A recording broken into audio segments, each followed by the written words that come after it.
Greetings and salutations, everybody. Welcome to the best damn movie-related show on the planet Earth, the John Campea Show, coming from right here on my YouTube channel. I'm, of course, your host, John Campea, and it is an awesome honor and privilege, as it is every day, to have you, our international friends, gather around as we talk about our favorite things in the world, movies, movie news, TV, and streaming, and all sorts of good stuff. And ladies and gentlemen, it's Friday. Congratulations for making it through to the end of another week. May you guys have a fabulous weekend filled with relaxation and enjoyment ahead of you, resting you up and prepping you for another week ahead of triumph and victory, of course. And speaking of triumph and victory, he is the triumphant one himself, the one Mr. Robert Meyer Burnett. Robert, how you doing today, sir?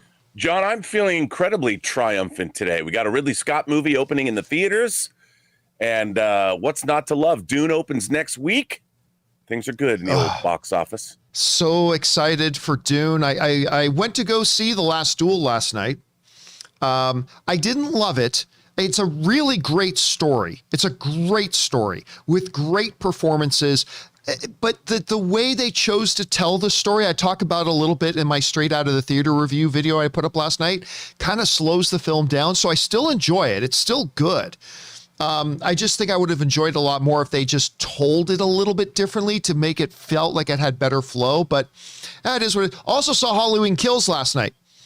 Did not like it anywhere near as I liked the last one.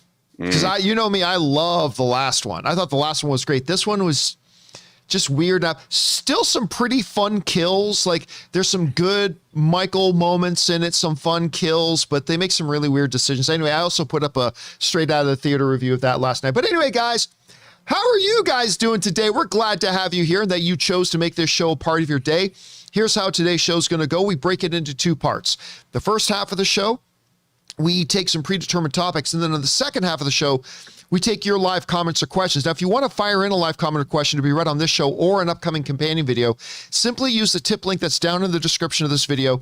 Go down there and click on it, or you can enter it in manually at www.streamelements.com/movieblogtv/tip. You'll be getting your comment or question on the show if it's, of course, appropriate for the show. And, of course, you'll be supporting our channel at the same time. And all of us involved with the show, thank you guys so very much for your support. And speaking of support, Iggy Riaz sends in a super chat badge in the live chat. Thank you, Iggy. Appreciate that very much, man.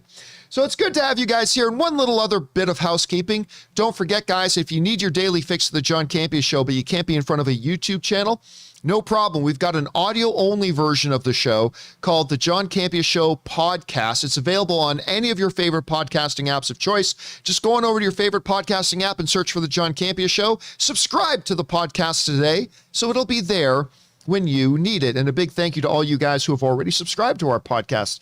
Thank you very much for that. All right, guys.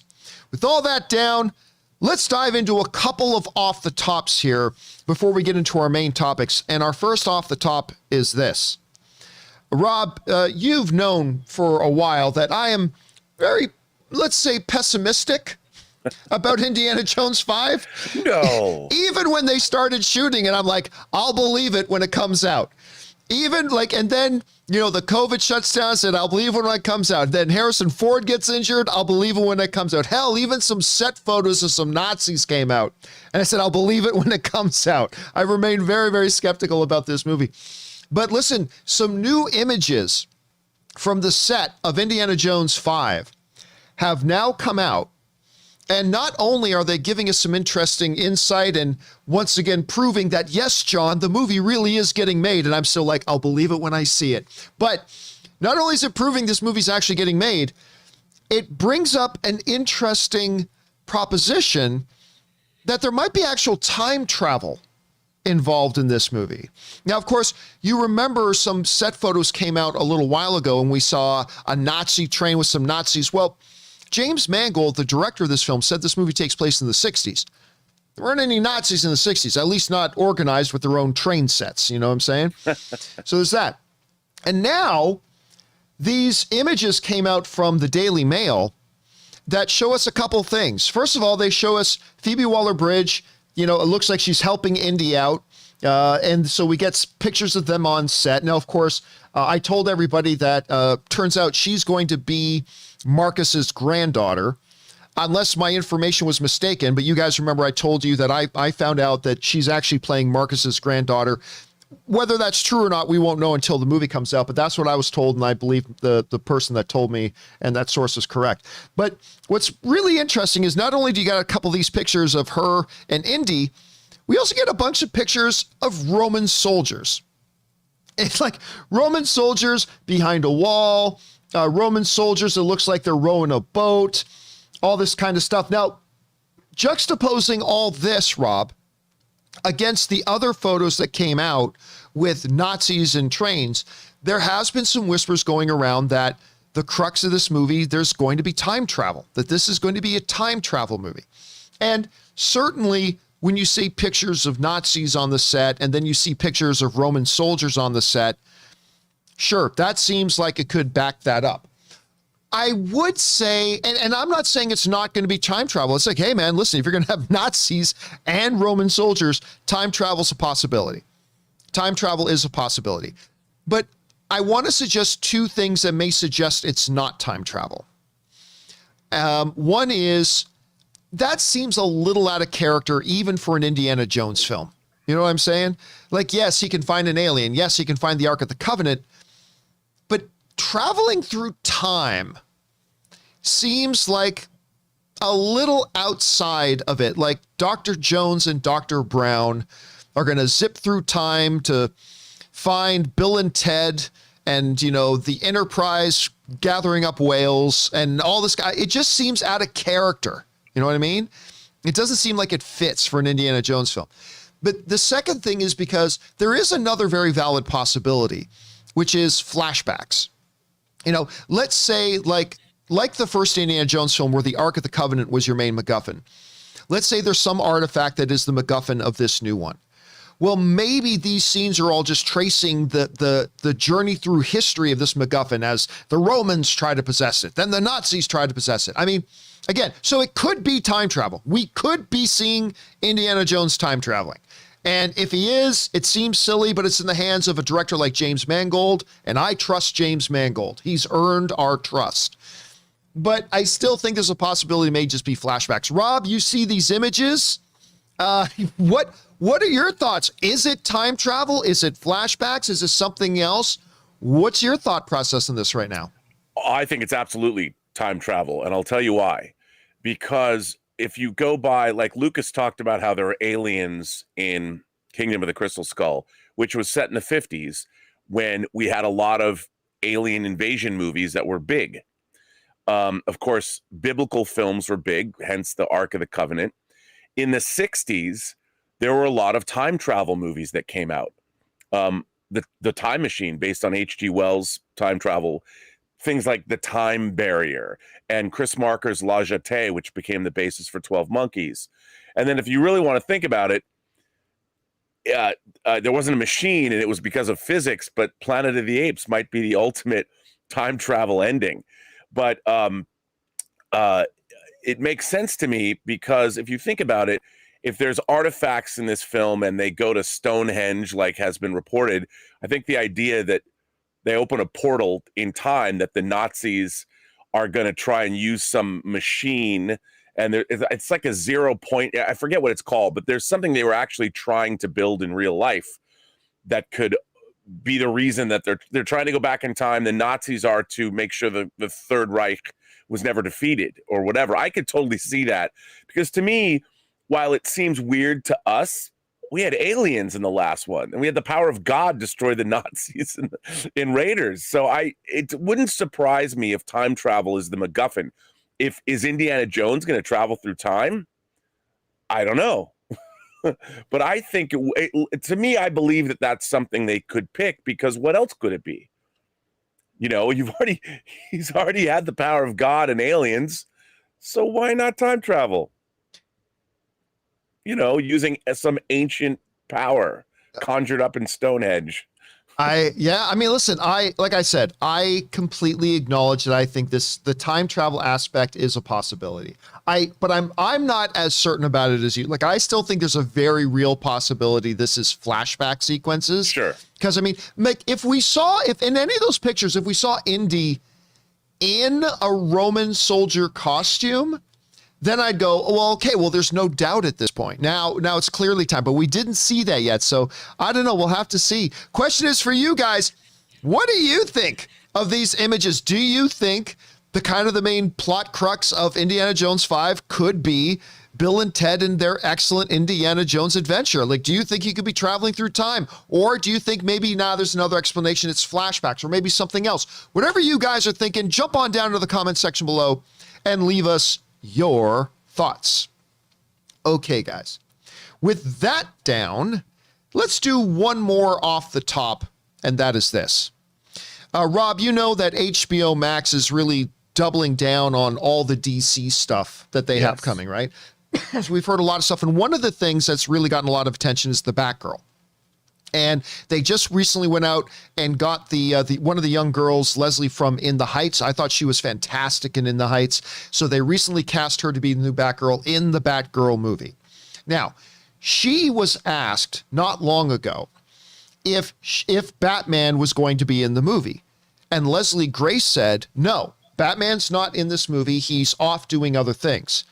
However, maybe she didn't read the script, or maybe they changed their minds, or maybe she was just trying to do a little bit of misdirect, because according to the directors of the upcoming live-action Batgirl film, Batman is going to be in it. And this comes to us from the guys over at Joe Blow, and they were saying the thing. While chatting with something, Arby and Fahal danced around, revealing too much about the world's greatest detective fighting crime alongside Barbara Gordon in the new film. Now you're asking too much, Arby said. I can say that it's really Batman. But who, we can't say. So basically, what they're acknowledging right now is that Batman is going to be in it. Now, by saying that, a lot of people are making an assumption, understandably so, that it's going to be Ben Affleck's Batman. Because we've already found out that Commissioner Gordon is not going to be played by who does the Jeffrey Wright is not going to be played by Jeffrey Wright, who is the Commissioner Gordon in Robert Pattinson's Batman, but rather he's going to be played by J.K. Simmons, who's of course the Commissioner Gordon in the mainline DCEU. And in that timeline, Ben Affleck is Batman. But it may not be Batman. They're saying, look, we're not going to say which Batman it is or who it is. So while a lot of us will assume it may be Ben Affleck for obvious reasons, there's a lot of reasons to believe maybe it'll be somebody else. Number one, it sounded like Ben Affleck was recently talking about his experience, Rob, doing The Flash, which I think he only shot for a day or two. But he was talking about, yeah, it was really good to put it on for one last time and blah, blah. So it sounds like he is, he just kind of came in to get a nice little goodbye to the character. But I mean, it doesn't sound like he's coming back, but maybe he will. But also the fact that they're playing it coy like this, because we can't say who it is. Like, I don't know, maybe it's Christian Bale. I highly doubt it's Christian Bale. But, something along those lines. So, Rob, you hear that they are indeed going to have Batman, as they put it, in this Batgirl movie. What do you think about that? And who do you think is it going to be? Is it going to be Affleck? Is it going to be Robert Pattinson? Is it going to be one of the other guys? Is it going to be somebody completely new? Is it going to be a play on words? What do you think about this? Well, it's funny not knowing how they're going to go with the Robert Pattinson Batman. I don't know, but I would lean toward believing it would be him, because he's the new Batman that they're probably going to have a trilogy of Batman movies with. But if that Batman film is going to be self-contained, like the Christopher Nolan Batman movies, if they went with Batman and Batman's going to be in it, and there's a Batgirl film, I would not be surprised, John, if it's Ben Affleck, because in a way that continues the Snyderverse films, and there's continuity with Wonder Woman and Aquaman and everything else. So it would be a nice nod, the same way that Affleck was in Suicide Squad. And I think from what I've read, Ben Affleck came out and said he's had a good time making the Flash movie. So if someone came to him and said, hey man, could you kick it with Batgirl for a few days? I could see him going, why not? I mean, wouldn't that be cool? Now, you're mentioning The Flash, so let's bring up another possibility. What if it's Michael Keaton? I mean, could it be Michael Keaton? You know, Because he's playing a much more predominant role in The Flash than, say, Ben Affleck did.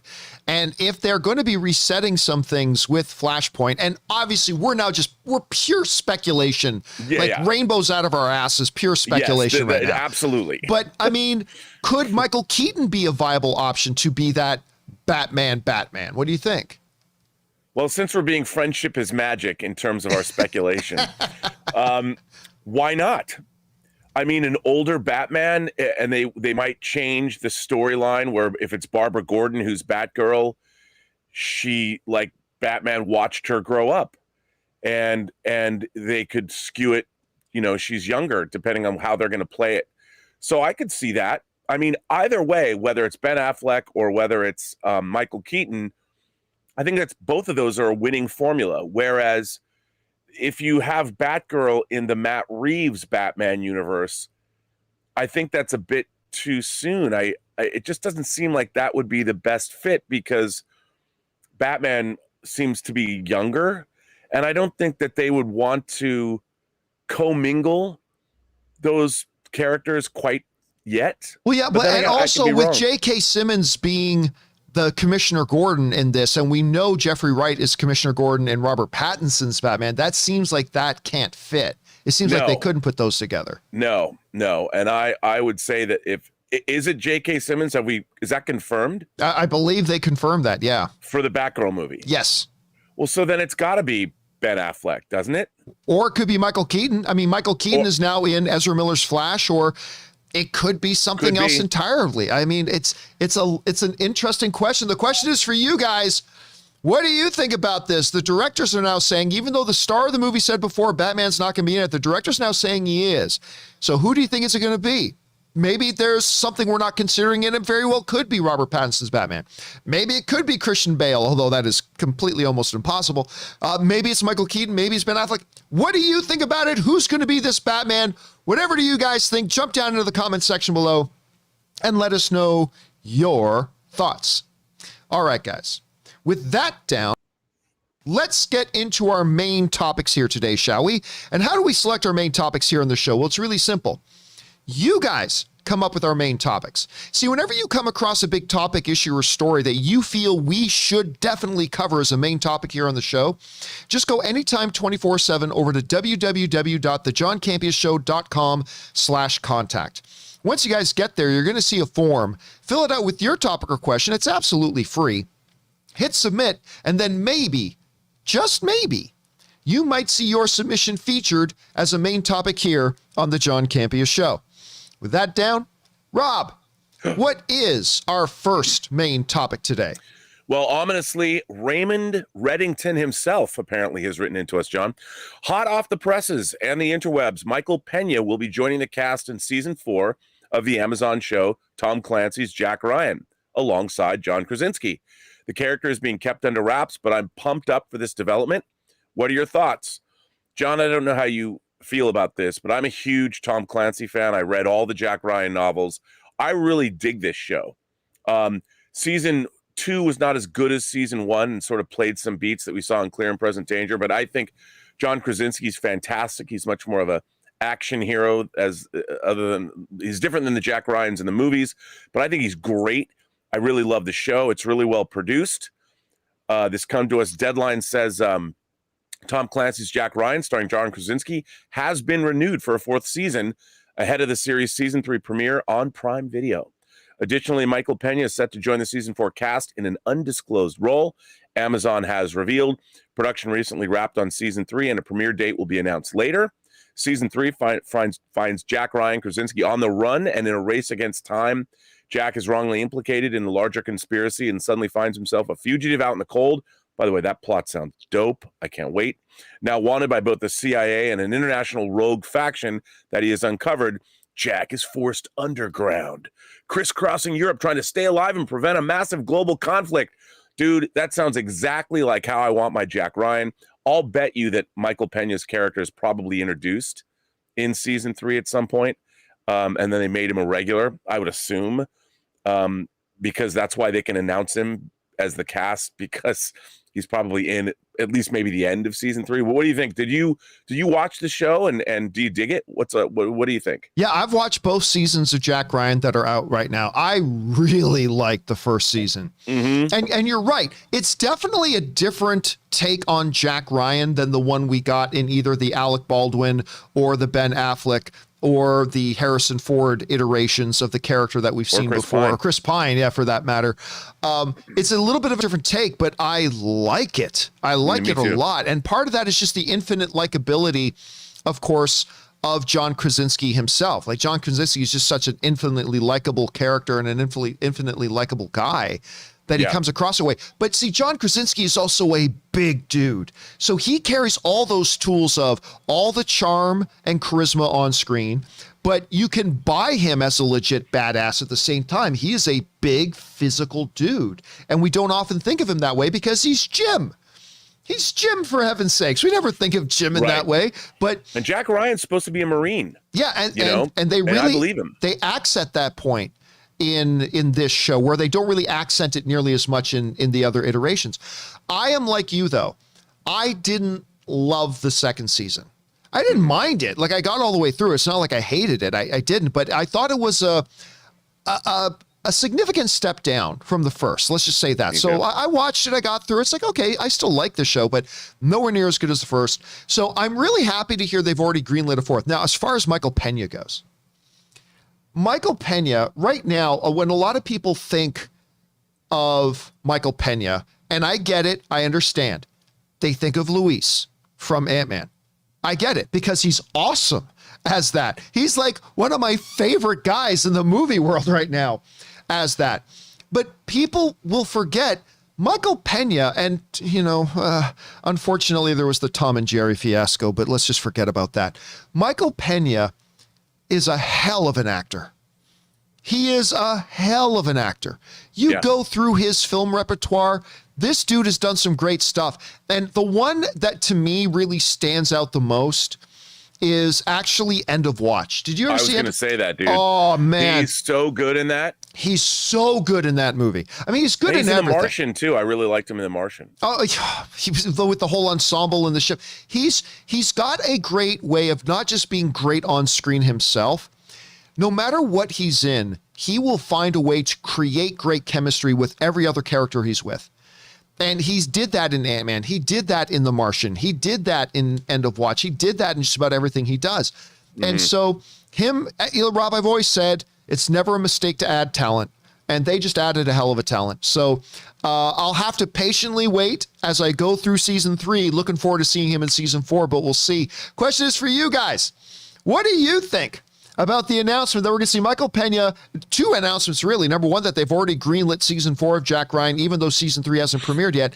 And secondly, that Michael Pena is going to become a regular part of the cast there. I think it sounds great. What do you guys think about it? Jump down into the comment section below and leave us your thoughts.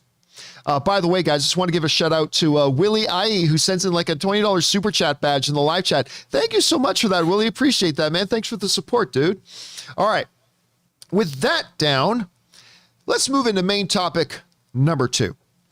And our second main topic today gets submitted to us by Court, who writes, with the impending IATSE strike potentially shutting down Hollywood imminently this Monday, Rob, this Monday is when they're saying they're going on strike.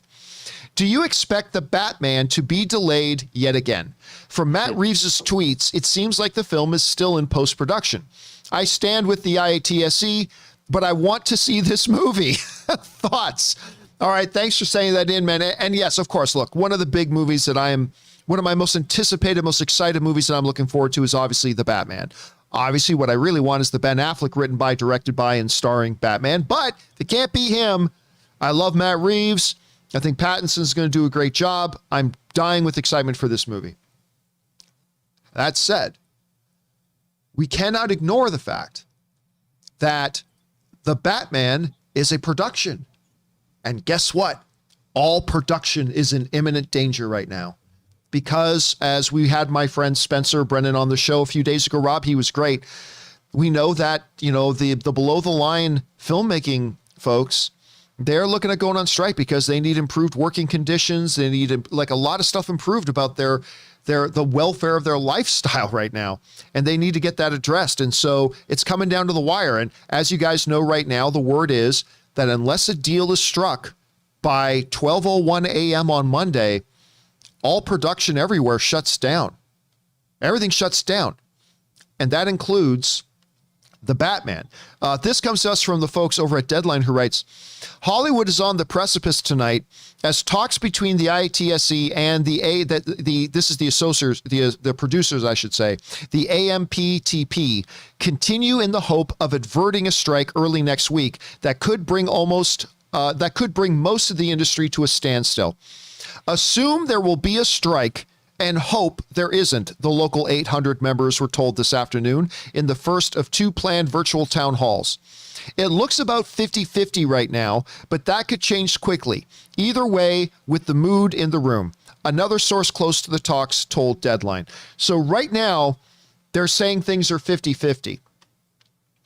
Here's the thing. The Batman is in post-production. The IATSE covers a lot of post-production, Rob. Yes, it does. Including editors and things like that. So sound designers. Oh, so many people. If that strike happens, the answer is yes, Dorothy. There is a Santa Claus, and yes. By the way, is that Dorothy? Is that the name? Maybe it's a different one. What's the famous letter? Yes, so-and-so. There is a Santa Claus. I can't remember the name now. I thought it was You're Virginia. Right. You're absolutely right. It's Virginia. Yes, Virginia, there is a Santa Claus. And yes, Virginia, if this strike happens, on 34th Street. If this happens, Batman is going to be affected. The Batman is going to be affected because it's still heavy into post-production right now. There are a lot of movies like, Rob, I think Spider-Man No Way Home has pretty much got a bow on it already. So I don't think Spider-Man No Way Home is really going to be affected. None of the movies that are coming out imminently, they're going to be affected. But I think the Batman is still heavy enough in post-production right now that it could very well be affected. But I would say this, Rob, and maybe this is just the eternal optimist in me, but I still think there's a 50-50 shot they avert this strike. And even if they don't avert the strike, Rob, I do not think this is a strike that's going to last long because I don't think the producers want this strike. I don't think IATSE wants this strike. Everybody, IATSE is just doing it because they feel they need to. Like, there are things they have to get. They must get. And I think they'll get it, at least most of it. And so even if the strike happens on Monday, Rob, I honestly don't think it lasts more than 2 weeks because the producers can't afford it to last more than that. They just got their shit back up and running. They can't afford this. And so ultimately, will it affect the Batman? Yes. Do I think it's going to make it change its release date? I don't think so because I don't think it's going to last long enough to have that kind of an impact. Rob, maybe I'm just being super overly optimistic because I still remember all the wounds and bruises from the writer's strike, and this could be much worse. So, Rob, you're hearing about this situation. I mean, obviously it's got wide scoping reach, but we're talking specifically about the Batman, which is a good example right now because it's a movie that everybody's looking forward to, is still a little bit of a distance away, still in post-production. Rob, where do you see the strike situation right now? And do you think it will have a practical impact on the Batman, or do you think the Batman is far enough along that it can get out of this unscathed? Oh, I think the Batman's still deep into post. So I think it absolutely would affect the Batman. Now, I don't know if it'll affect the release date because the release date's pretty far out, isn't it? Yeah, it's well to 2022. Yeah. So I don't necessarily think it'll affect the release date, but it could affect a lot of other things. Like all the studios, they're all union lots. So it could even affect our streaming services. It will. Yeah, I mean, it's going to affect, obviously there's the stuff that's already on streaming. It's not going to go away, but who's going to run your streaming services? The technicians and all of that. That's all part of it too, I believe. So I look, this strike, if it happens, I think it's probably going to happen. They might avert it at the 11th hour, but they were, as far as I know, so far apart, and there's so many issues to be dealt with here. But like you said, hope springs eternal, but this is absolutely going to have far-reaching ramifications on a lot of things. And it'll be, like you said, I think Spider-Man Far From Home is far enough along, or No Way Home is far enough along, but it could also affect like the delivery of those movies to venues and things like that. So it could be a real bummer for everybody. And I would say, dude, I'm just going to hold my breath. It's funny too, because we've been talking the last few days about, hey, big news. Like we talked yesterday, Samuel Jackson announced that they just started production on Secret Invasion. And you and I talked the other day about, was the first day of shooting now on Mandalorian season 3. Well, guess what? Yeah. That could be real short-lived, because if Monday comes and that strike happens, those productions shut down, as well as a lot of movies. And yes, but you know, Rob, here's an interesting thing too, because he brings up something in the email. I just want to read this last line again from Court. He says, you know, I stand with the IATSE, but I just want to see this movie. Thoughts? It reminds me a lot, Rob, of an unfortunate truth. That is, and I'm not picking on Court, because I think this is true of most of us, honestly. I think this is true of most of us. We'll say things like, yes, we stand with IATSE, or we stand with this underdog, or whatever, until it inconveniences you. And I remember I was watching and reading some Twitter stuff going on. It's like, when somebody, people are talking about the strike, I was like, yeah, these people need to be treated fairly, blah, blah, blah. And then somebody mentioned, yeah, it sucks if Mandalorian has to shut down production and it gets delayed. And all of a sudden the tone changed. It's like, well, don't fuck it. Like, basically the thing is, don't take away my Mandalorian. Like, everybody says stand with somebody until it costs them some inconvenience. Even something as little as, if I might have to wait a little bit longer to see my show. And I think that's an unfortunate trait in a lot of us. And I think all of us have been guilty of that from time to time, but it's pretty interesting. It's like, I stand with the IATSE, but yeah, that's good. But I want to see the Batman. I want to see the Batman. Sorry, IATSE, but I want to see the Batman. But I get that's something we all have as a trait of us here. So anyway, there's that. The question at hand for you guys is this. What do you think about this? This strike is looming ever and ever closer. Monday at 12:01 a.m. By the time we do the next episode of the John Campea Show, Rob, we could be talking about being in a strike, because that's the next show is on Monday. And it could very well have a very real impact on not just the Batman, but other things you're looking forward to. Secret Invasion, The Mandalorian, Moon Knight, a lot of other stuff out there. So what are you guys thinking about this? Whatever your thoughts are, jump down into the comment section below and leave them there. All right, guys. With that down, let's move on to main topic number 3, shall we? Rob, what is our third main topic today? Well, it comes to us from Kyle Knight. Good morning, John and co-host. Well, good morning. Aside from Spider-Man, Dune is my most anticipated movie for the rest of the year, and I'm hoping it does really well at the box office. Did you see that Warner Brothers just moved up the release of Dune on HBO Max by 1 day so that it'll officially be out on streaming before it's in theaters? Is there any other way to interpret this other than, once again, WB trying to sabotage the film's box office success? Thanks. Well, first of all, Kyle, I have to say, Warner Brothers does not want to sabotage the box office success. Unfortunately, they were already all in on this strategy of day and date releases in 2021. And they have to stick with that because that's what their subscribers expected of them, which I understand. I think they really want this movie to do well. That's why they opened it in Europe a month before it opened here. I've seen the film. I was overwhelmed by it. Go see it in IMAX on the biggest screen possible. You won't be disappointed. But I honestly don't think they're trying to sabotage anything. What they want to do is create, as they always have wanted to, create excitement for HBO Max and another reason to sign up for the service.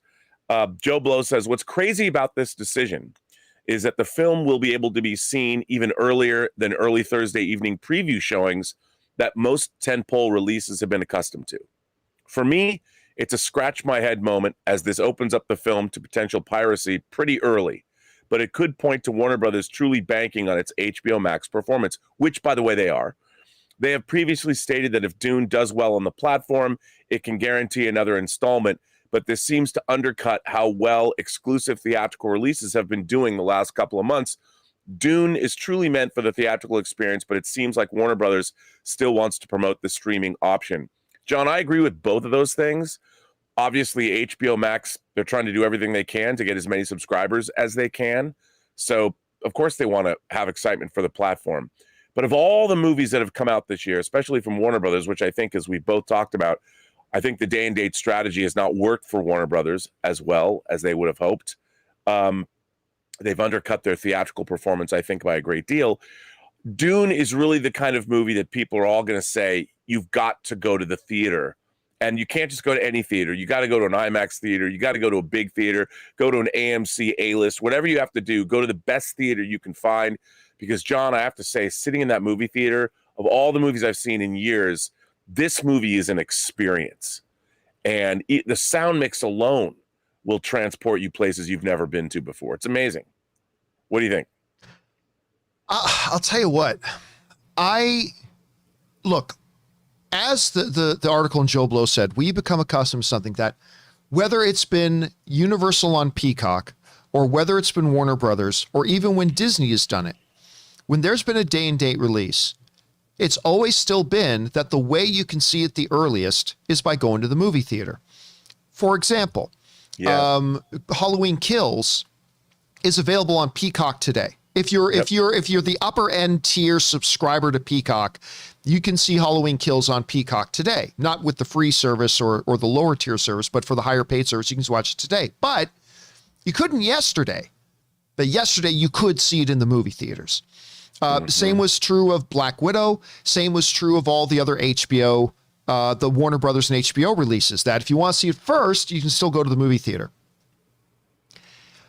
This, to me, while I understand from the beginning their plot has been to try to promote Warner Brothers, and it has not worked nearly as well as they hoped it would. This specific move to take Dune and say, yeah, you want to watch it first, you're going to have to watch it on HBO first.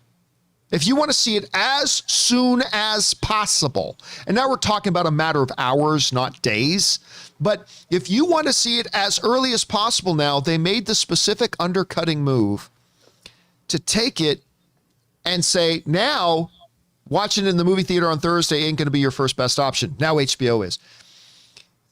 They may not be, how did they put it in the email again? Let me just bring that up in the email again. It may not be Warner Brothers trying to sabotage the film's box office success. That might not be the most fair way of saying it, but I think it is fair, Rob, to say they're willing to sacrifice Warner Brothers' box office success in this year-long, failed, desperate attempt to make HBO Max on par with Disney Plus, which it has failed to do miserably. And I say that as somebody who really likes HBO Max. I was just watching HBO Max yesterday. I am a big fan of HBO Max. Make no mistake about it. I totally am. I love that service. I'm not so happy with them as soon as they canceled, Lovecraft Country, but, win a bunch of Emmys. Oh, congratulations. Let's cancel the show. Anyway, that's another thing for another time. So, Rob, while I will agree with you that this was not them, sabotaging this movie, I think it shows that they are willing to sacrifice this movie in order to continue pursuing that goal of trying to make HBO Max as relevant as possible. And if doing that means they got to sacrifice its box office stuff, they're willing to do that.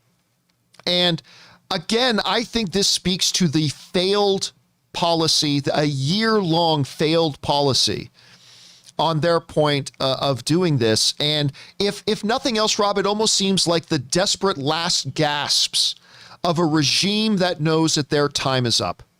Because we all know that probably by the end of March of 2022, there are going to be new owners. It's going to be Discovery. And I think there are a lot of people there right now who are desperately trying to say, look, we should keep our jobs, really. And I think this is a desperate last gasp at making themselves valuable to the company, wanting to hold their jobs. I mean, look, maybe that's me being overly pessimistic, Rob. I have been known to be that from time to time. But I don't know. This is kind of the way I see it. I think you're going to see the way WB does business change drastically, though, once the Discovery guys take over. So, agreed. Anyway, guys, question is for you. What do you think about this? I mean, in the grand scheme of things, we're talking about moving this thing 24 hours. And we're talking, like I said earlier, we're talking in matters of hours instead of days. But still, I think it's fairly symbolic and representative of the entire failed philosophy Warner Brothers has had regarding this for the last year. But that's just my take. I could be way off, and maybe you guys have a completely different take, which I respect. Whatever your guys' take is, jump down into the comment section below and let us know your thoughts. Okay, guys. With that down, let's move on to main topic number 4. And our fourth main topic today gets submitted to us by Chief Leaf, who writes, "Hey, John. So, Tom Holland just said on Entertainment Weekly that No Way Home will be the end of a franchise, and that it would be the end of the Homecoming trilogy. He also said that if they ever dive into these characters again, that they will be very different versions. What are your overall thoughts, and what does this suggest to you about Holland's Spider-Man's future in the MCU?" All right, thanks a lot for sending that in, Chief. Appreciate that, man. And listen, if there's any poster child on Marvel's executive wing's office's walls about people with loose lips, Tom Holland is the poster child for that. Like he's the picture they put up on their wall saying, if you see this kid talking, shut him up. Like that's traditionally been Tom Holland. He admits that himself too. But he did just make a couple of really interesting comments. Now, let me say for context, I have thoroughly enjoyed John Watts's Spider-Man films, Homecoming, Far From Home. I have both found delightful films, especially Homecoming. I really enjoyed Far From Home as well. Insanely excited for the upcoming Spider-Man No Way Home. Now, Rob, you know I have been saying that I kind of believe, I don't know that this is true. This is just me as a fan speculating. Simple, could be right, could be wrong. But I've been speculating lately that Spider-Man No Way Home is going to be one big setup for the exit of Spider-Man out of the MCU. Yes, you have. And I've kind of believed, Rob, ever since we went back to D23, the last D23 that happened back in 2017, 2018, when Sony and Marvel had said they ended their deal and they were done.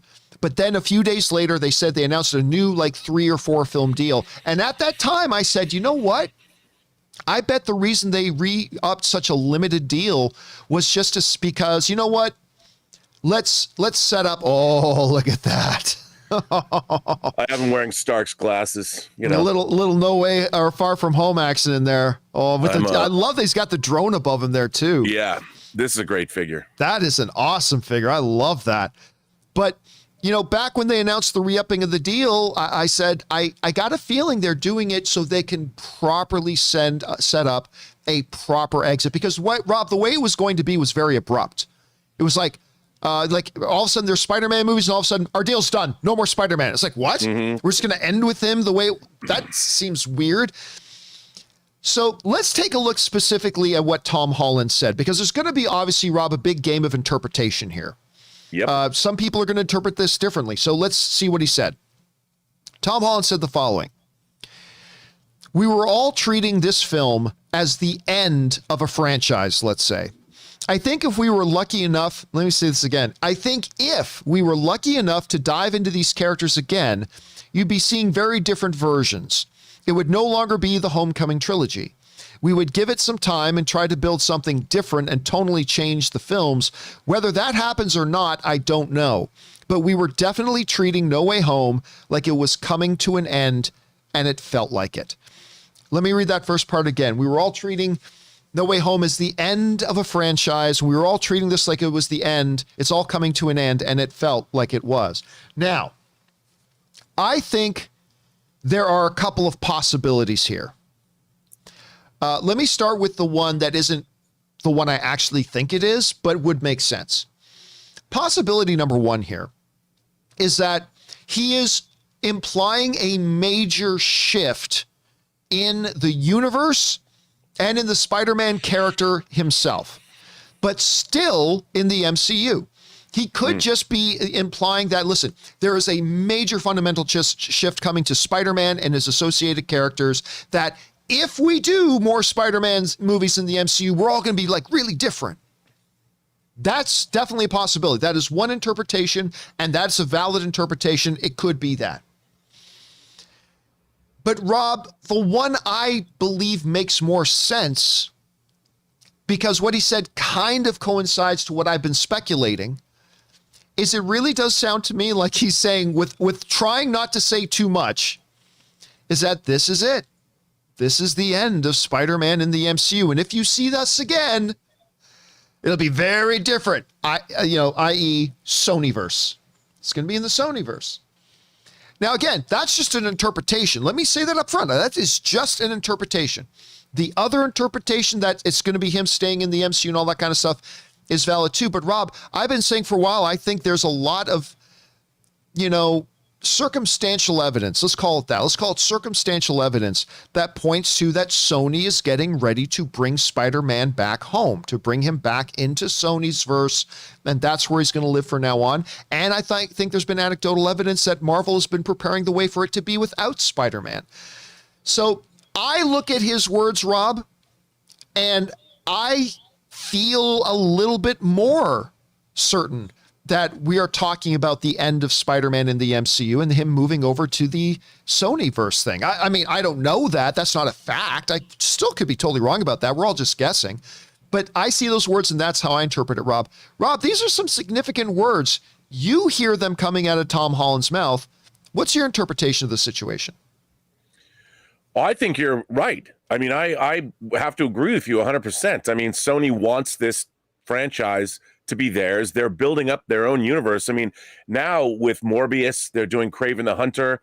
They've got Venom and Carnage, or maybe not Carnage. Who knows where that's going to go? But the universe we know from the end of Venom, Let There Be Carnage, has shifted somehow, that now Tom Holland's in that universe.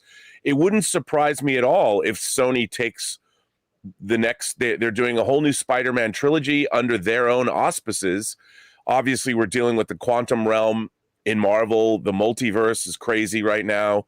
Who knows where that's going to go? So I think if Spider-Man moved over to Sony and they did 3 movies on their own, another Spider-Man trilogy, nobody would miss Spider-Man in the MCU, because there's so many shenanigans happening on so many different levels. We've got new characters to introduce in Marvel, and I don't think anybody would miss Spider-Man for a while, and that's what they've done. Marvel has made sure that they're going to be able to get Spider-Man, shunt him over somewhere else, and because they're going to make their own Spider-Man movies, it's not like Tom Holland's going to be missed, because we're going to get a whole Spider-Verse of stuff going on at Sony like it's has been, and I think that's exactly what they're doing. And I think everyone will be happy. No one's going to miss Spider-Man. Did you miss Spider-Man and Shang-Chi, John? Oddly enough, I did not. No, I did not. And I'm sure that in the Eternals, I probably am not going to miss him. And in Thor: Love and Thunder, probably not going to miss Spider-Man. Quantum Mania, Doctor Strange, probably. Well, we're going to see Doctor Strange and Spider-Man together, but we probably won't miss Spider-Man and Multiverse of Madness unless he's in that too. Who knows? But I think that they could get away. The Marvel Cinematic Universe will get away just nicely without Spider-Man for a long while, especially if Sony makes their own Spider-Man movies, because they'll be dealing with their own stuff. There's an inconvenient truth that a lot of MCU fans don't want to accept. And I've been saying this for a long time. Rob, in negotiations, like the ones you get between Sony and Marvel, for there to be hard negotiations, both sides have to have something the other side wants. And both sides have to come to the table with some degree of leverage, right? Here's the reality with Marvel in the MCU, though. Marvel doesn't need Spider-Man. Right. People hate it when I say that. I'm not saying Spider-Man isn't great in the MCU. I'm not saying the Spider-Man movies haven't been thoroughly entertaining. I've enjoyed them a lot. But the reality is, Rob, the MCU doesn't need Spider-Man. They've got Shang-Chi making money, for heaven's sakes. They've got Fantastic Four coming. They've got 1,000 new characters in the Mutants coming. They've got Thor, and they've got all these, like Doctor Strange, and they've got hundreds of characters of a roster there. The reality is MCU enjoy having Spider-Man? Of course it does. Does the MCU need Spider-Man? It didn't need Spider-Man before he showed up. For 8 years, it didn't need him. Didn't need him. And so the reality is, when you're talking about these negotiations, it's not like Marvel is sitting at the table going, we've got to have Spider-Man. I mean, everything is lost. We're lost. If we lose Spider-Man, Marvel simply doesn't come to the table with that need. And so if Sony comes to the table demanding the world, which they have every right to demand because they've got the rights to the character, and they would love to have him over there, the reality is there's only so much Marvel would be willing to do because they don't need him. It's not like they're saying the concept of superpowers. Let's say Sony had the rights to the very concept of superpowers. Well, Marvel needs that. Marvel has to have that. They can't exist without it. It's not true of Spider-Man. Rob, it's not true of any single character in the MCU right now. They've grown so big. Thor isn't irreplaceable in there now. Doctor Strange isn't irreplaceable in there right now, other than what their current story plans are, obviously. But that, and the reality is Sony. What's the motivation now for Sony? Sony's like, okay, we've now put out 2 Sonyverse Spider-Man movies that have done very well for us. We've got Morbius coming, which is getting a lot of traction. And we've made better Spider-Man movies than Marvel ever has. So, yeah. So, it just seems like that. But Rob, again, you never know what can be on the table. You always say it's not about what you deserve, it's about what you negotiate. And if Marvel and Sony can find something that each of them both mutually really need and want, they can make another deal and extend this. And that, I'm not saying that's not still on the table. It is. I just personally think where we're at right now, it's all heading to Tom Holland leaving the MCU and going over to the Sonyverse. And you know, I believe that 100%. And Rob, I don't know what you think about this, but you know, a lot of people, like I see some people in the live chat going, but John, what about Venom? Well, I said after I saw Venom that whole ending was to also help the setup of Spider-Man coming back over. Venom ain't going over to the MCU to stay in the MCU. I think it's going to be a part of bringing Spider-Man back into the Sonyverse. And then once he does, there's no way home. That's my, I don't know. How would you address that, Rob, with the Venom situation? That's it. You just, there it is right there. And that's why the movie's called that. And I think at the end of the film, Spider-Man is going to be in a different universe, you know, or maybe there's a little tie into Multiverse of Madness or something, or maybe Spider-Man is lost, and you know, who knows? We'll have to wait and see. But I don't think that's a bad thing, John. You know, I think that for the MCU, they're rebuilding. They're basically back to where they were when they were making Iron Man 2 and Incredible Hulk over at Universal. They're rebuilding their universe. They gave us Shang-Chi was a hit. People liked it. And they got Eternals coming. They've got other new characters that they're going to introduce. They got the God Butcher coming. Come on now. Ooh, gore. You know? And I'm just like, what's not to love? Fantastic Four will be coming. X-Men, I'm sure, will be coming. People won't even remember Spider-Man's gone because Sony's going to make Spider-Man movies. So it's not like we're not going to see him. And you think that if they want to, that Sony couldn't be like, hey, man, can you throw in a MCU character for us? Cameo, whatever. It will happen just like Spider-Man kind of turned up at the end of Venom. Well, again, I think there's still other things are still on the table. Rob, I'm not saying that's the only possibility. I don't think you're saying that's the only. Absolutely, no. There are other things that can happen. 100% there are other things that could happen. But I am still personally leaning that way. And I think all of this, including including Tom Holland's new comment, I think that all just feeds into the theory that we are seeing the departure of Spider-Man out of the MCU. Maybe we are, maybe we're not. Question is for you guys. What do you make of Tom Holland's statement? He says, we filmed this as the end of the franchise, and it feels like this is the end of it. I mean, That's what he said. How do you interpret that? What do you guys think it means? It could mean any of the 2 or 3 things that we proposed. It could mean 100 other different things that maybe you guys thought of that we haven't thought of. Wherever you guys are at on this, it's fun to speculate about, isn't it? Wherever you guys are on this, jump down into the comment section below and leave your thoughts there. All right, guys. With all that down, let's now move on and start taking your live comments and questions, shall we? Once again, if you want to get a live question read on the show or an upcoming companion video, simply use the tip link that's down in the description of this video. Just click on it there or enter it in manually at streamelements.com/movieblogtv/tip. You'll be getting your comment or question on the phone or on the show, of course, if it's appropriate for our show. And of course, you'll be supporting the channel at the same time. And all of us involved here at the John Campea Show, thank you guys so very much for your support. Okay, let's get over to our first question today. That comes to us from Isaiah Keith, who writes, "Hey, John, you nearly had me in tears when you were talking about Anne. Anne, of course, is my wife. As a 20-something who just got out of a long-term relationship, I'm definitely looking for what you two have in my next one. I'm sure you get to bring on the filthy a lot of, well, that's kind of tasteless. At any rate, yeah, listen, I will talk about my wife, Anne, all day, every day. I've never been prouder of anybody in my life. I've never been in awe of somebody as much in my life as I am of my wife. I just think my wife is like the ultimate human being. I just think she's amazing. So may you find somebody that is that in your world as well. So thanks for saying that, man. I appreciate that. All right. Next up, Jabin Carter writes, John, did you hear that when Shatner came back from space, his eyes were glowing red and he kept claiming that he was the Phoenix? Oh, well, probably nothing to worry about. Yeah, Rob might have to be keep our eyes on Shatner there. I suddenly look 30 years younger. What's going on? Something's fishy.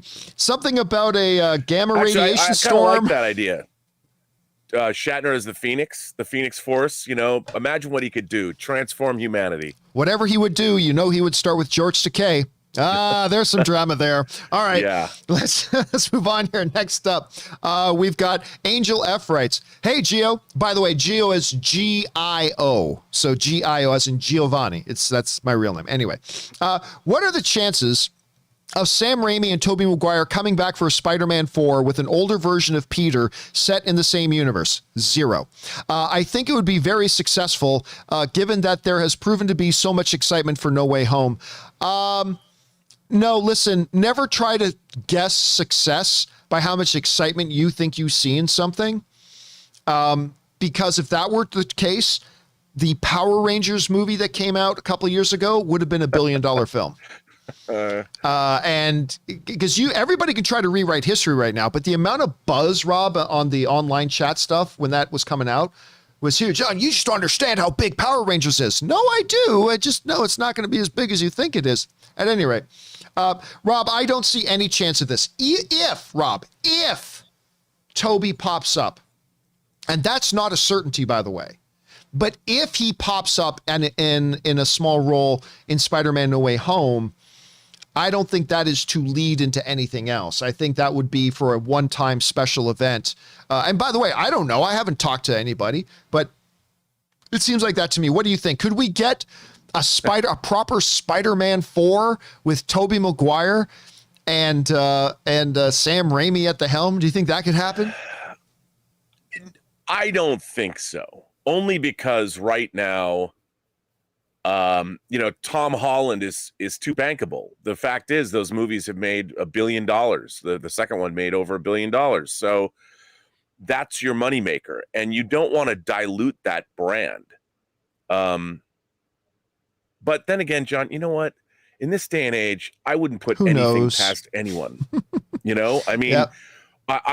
If Sam Raimi and Tobey Maguire wanted to come back and do an offshoot Spider-Man movie, I'd go see it. I think anybody on this channel right now watching us would go see it too. It was good. And if they kept, the only thing, Spider-Man 3, I think the studio realized it was overstuffed. They put way too much in it. Sam Raimi was not happy with everything that they wanted to do. And I think that they know that. And for my own, I'll tell you a story about Spider-Man 3. So when I was working on Superman Returns, I was in the producer's office, Gil Adler, and I was just happened to be there. And he gets this phone call. And he's listening to what's being said on the other end of the phone, and his face just kind of turned, and he was looking up at me like, And then he would do one of those things where he's looking at the phone and he hangs the phone up and he's like, that was Sony. They want me to come work on Spider-Man 3. They're saying the budget's $350 million. He's like, they're out of their minds. that was what he said. And it was very funny because that movie was out of control. But if you could make a Spider-Man movie with Tobey Maguire and Sam Raimi that costs $150 million, that could be a really cool thing. Yeah, but can it actually happen? Because I don't think Sony's going to do that. And if Sony takes Spider-Man back, then Marvel can't do it. So I just don't know where it would happen. I mean, who would do it? Yeah, You know? but if Spider-Man Far From Home No Way Home, Spider-Man No Way Home actually does have the other two Spider-Men in it. And I'm doing a display, John, where I brought out my Hot Toys Tobey Maguire and my Hot Toys Andrew Garfield, and I'm making a big old Spider-Man display in my Module cases to celebrate this potentiality. I mean, why not? If the movie becomes a huge hit, and it would be interesting if they continued. Can you imagine if they did a Spider-Man movie with all three of them from the get-go? Like, planned it, like came out with something and said, like a they've already done Into the Multiverse, which we both love. Why not a live action Spider-Man movie with all three of them from the get-go? That could be awesome. I don't think it could happen, but it would get a lot of interest. I know. It would get a lot of interest. Could be cool. All right. Next up, we've got Big Will, who writes, "Hey, John and crew. So the other eye," probably meant the other day. "So the other day I mentioned how Joe Morton is in Scandal was my top 3 villains of all time. So I went back and watched a few clips from the show and I thought, damn, these monologues are deep. It was like watching a show on Broadway, Bring on the Filthy. You know what? Scandal is one of those shows that doesn't actually look like it would be for a lot of us who would watch a show like the John Campea Show. It certainly doesn't look like the type of show that would be for me. But I'm not going to lie to you. Actually, I did kind of like that show. I really did. All right. Next up, Cryo writes, "Hey, John, I've got an X-Men MCU theory for you." What? Somebody with an X-Men in the MCU theory? No. No way. No. Come on. All right. It says, what if the X gene was never activated because of a Nexus event? In Eternals, a side effect of intervening could be the inability for humans to develop the X gene since humanity needs to evolve on its own. Again, the problem with that is that it takes away the history of the X-Men. Now, I don't particularly subscribe to Rob's theory that we're going to find out that the X-Men have actually been there the whole time. I don't personally subscribe to that, but it's the most plausible theory I've heard so far. Like, just so you know, I don't subscribe to any X-Men theory I've heard. I don't think any X-Men theory I've come up with or that I've heard from other people is actually plausible. But Rob's theory, out of all of them, to me, is the most plausible. So I don't know. What do you think about Cryo's comment there, Rob? Well, look, I'm going to stick by my belief that the X-Men they're already here. We just haven't got to them yet. But, then again, anything's possible. I mean, it's very funny because, John, as we both know, how the X-Men are going to wind up in the Marvel Cinematic Universe might be one of the great questions of the 21st century, looking back from history's perspective. I mean, how is this going to happen? I want to know. I want to know simply because I'm tired of listening to people ask the question or speculate. Not that I don't love everybody, but I want an answer. And the same is true of the Fantastic Four. Yeah. I mean, where's Reed Richards in all of this? Do people just not know who he is yet? But if he is Mr. Fantastic and he's already going to be an astronaut and go up in space, wouldn't people know about him? And I would say, well, yeah. And all they have to do is have a scene where, Bruce Banner walks in and goes, "Hey, everyone, I want to introduce you to one of my good friends, Reed Richards. We went to college together. He's one of the smartest people I know." But bam, Reed Richards is in the Marvel Cinematic Universe. Yep. So I don't know. I just want to remind everybody, Kevin Feige said 5 years, and we're getting close to that 5-year mark now. We are now actually getting close. So we got to start keeping our eyes open for stuff. All right. Next up, we've got Dangerous D, who writes, "Hey, John, Jensen Ackles is set to star in an American frontier Western called Rust." I read about that, yes. "I just realized Hollywood doesn't do Western movies very much. The last one I saw was Tom Hanks's News of the World, and it didn't do too well. Well, that's because I was a streaming one. Do you feel Western genre is slowly dying?" No, Western genre is just, especially for the last, Rob, I don't know, 30 years? For the last 30 years, it's just not a genre that you see a lot of. I mean, even when The Unforgiven came out, it's not like Westerns were all the rage at the time. There hasn't been a lot of Westerns, period. But I don't believe that means the Western is dying. Well, look at something like Yellowstone. Yeah. That's like a modern Western, or Hell and High Water. That was a modern Western. So good. That Logan in many ways is a modern Western. Too. I just think that, remember where we're at when Westerns were a big deal.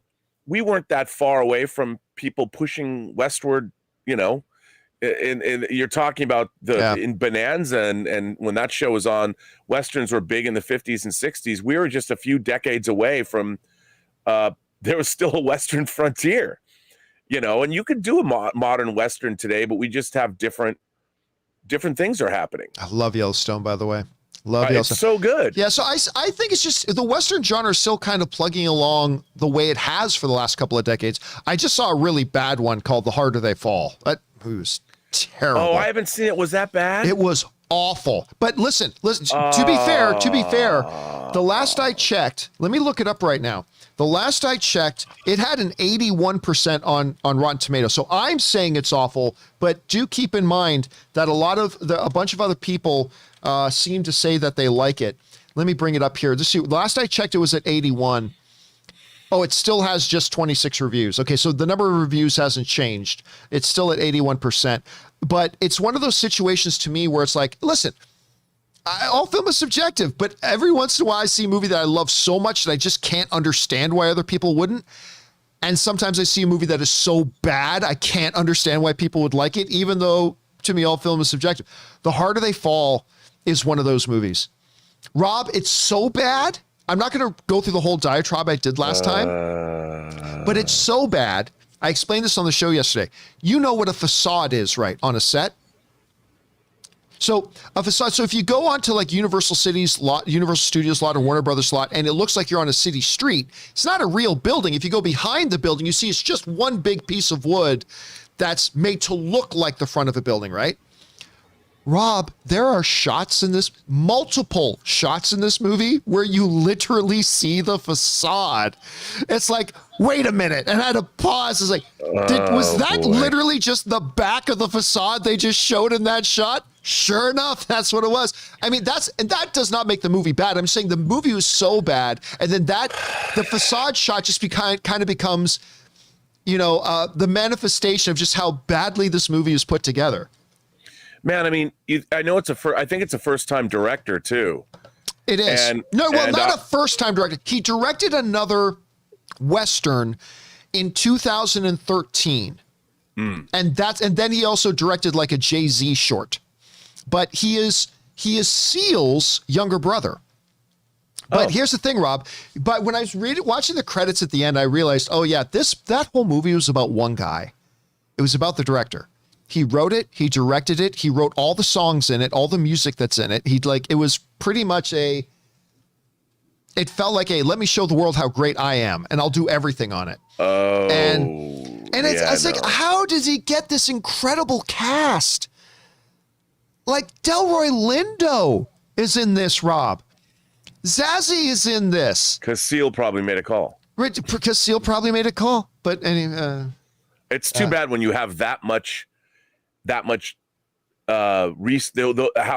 resources at your disposal. I always want people to succeed. It bums me out when they've got all that and it doesn't work out. So much talent. And it's just, Rob, oh God, I want to talk to you after you watch the movie. I want to talk to you so bad. I'm going to watch because it looks dope. You remember we talked about the trailer. I love the trailer. I loved the trailer, but the movie's so bad. Anyway, okay, let's keep going here. Next up, we've got Eddie Burton, who writes, I'm a big fan of Dave Bautista from his days in the WWE to now as an actor, but he's had a habit of maybe saying bombastic things publicly. Curious if you felt the same and if you think that will lead to him not to reach his full potential as an actor. Yes. Listen, I have talked many times how much I like Dave Bautista, not just as a performer, as a dude. Rob, I remember the first time I interviewed Dave Bautista. It was on the movie that Eli Roth was a producer of, and I think RZA directed. It was called The Man with the Iron Fists. I think that was the name of the movie. It was a Western. It was a Western of all things. It was A Man with the Iron Fists, and Dave Bautista plays a bad guy in it. And I remember it was the first time I had a chance to sit down and talk with Dave Bautista. And I had never met a more humble guy in this business, because I sat down with this monster of a man. We got together there was this bar on Sunset Boulevard in Hollywood, and sat down with him. And everything about Dave Bautista was, look, I know I'm not a thespian. I know I've got to earn my stripes. All I can do is work hard. And I am so lucky right now that there are people giving me an opportunity to show what I can do right now and give me an opportunity to learn. Because I know I'm not the greatest actor right now. I bring a different set of tools. I'm a big guy. I'm an action guy. I can do a lot of stuff, but I want to learn and I want to grow. I was just so floored, Rob, by the guy's humility, his humbleness, his quiet spirit in a lot of ways. And I became an instant fan of his. Now, I've been lucky enough that I've then had a chance to talk with him on a number of occasions. Rob, he was the first celebrity to sign up when I did that 24-hour typhoon relief stream that I did. He was the first guy to say, I'll be on that. And Dave Bautista came on for a bit to help us raise money for people who were in trouble. And I got to talk with him on the set of the James Bond film. So I love Dave Bautista. But, Rob, Dave Bautista has developed a habit of saying some pretty stupid, badly timed things. Like the one time when somebody asked him, hey, would you want to do Fast and Furious movie? Just say, you know what? I can't really see myself in a Fast and the Furious.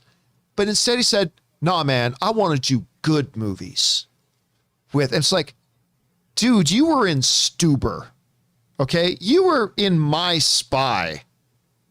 Those movies are shit. Like, don't say stuff like that. And the one thing that makes me worry about Dave a little bit is that he's going to say, he doesn't seem to have that filter between his brain and his mouth. And my fear for him and his growing career is that at some point he's going to say something that's really stupid that's going to piss the wrong person off, and it could start limiting his opportunities, which is really too bad because, Rob, today we actually see him not just being a big physical guy in a movie. We're actually seeing him becoming a better director or a better actor. We saw glimpses of that in Blade Runner 2049. It's like, whoa, wait a minute. He actually performed that scene really well. And I don't want to see him stunt his own career growth. You know what I'm saying? I don't know, Rob, what do you say to all that? No, I completely agree with you. I mean, I think he's an engaging on-screen presence, but I just think he needs direction. Like, I wasn't particularly impressed with Army of the Dead, you know? I think a lot of people weren't.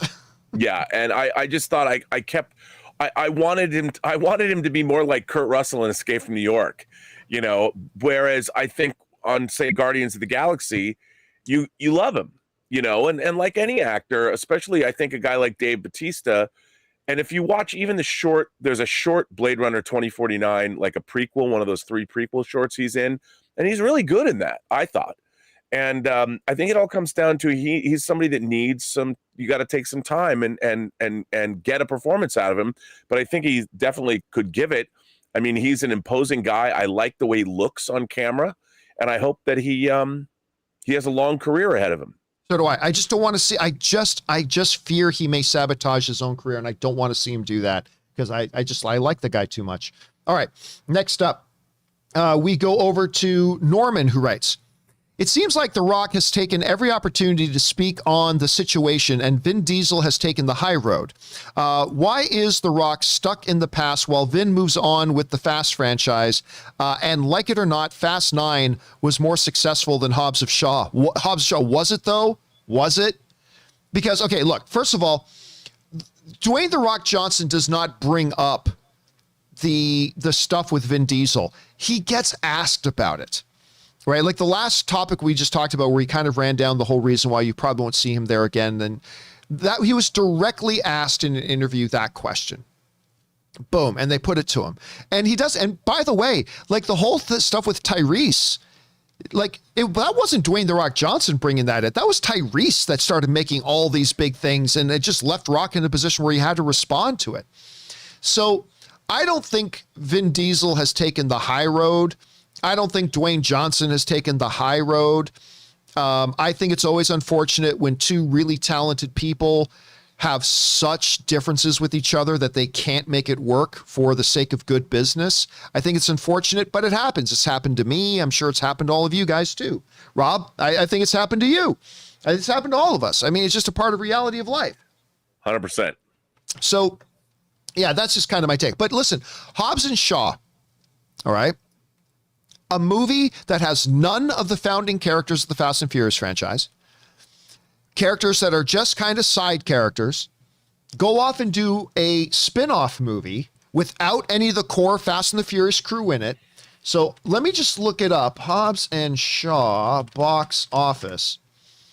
That movie went on to make, where is it now?